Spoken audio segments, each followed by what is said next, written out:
dengan Asrul semalam ini.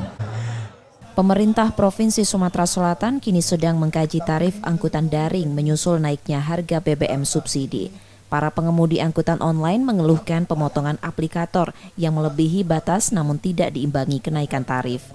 Herman Deru, Gubernur Sumatera Selatan meminta Dishub Sumsel untuk melakukan kajian penyesuaian tarif tersebut. Setelah kita pelajari payung hukum dan studi banding nanti, jika mungkin mengurangi pemotongan-pemotongan. Jadi itu untuk kenaikan tarif itu Pak ya?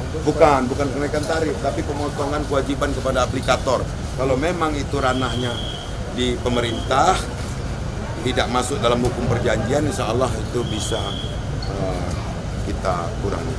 Untuk itu kita minta kepada kementerian, bagaimana caranya kebijakan untuk menaikkan tarif atas dan tarif bawah ini itu ada di provinsi.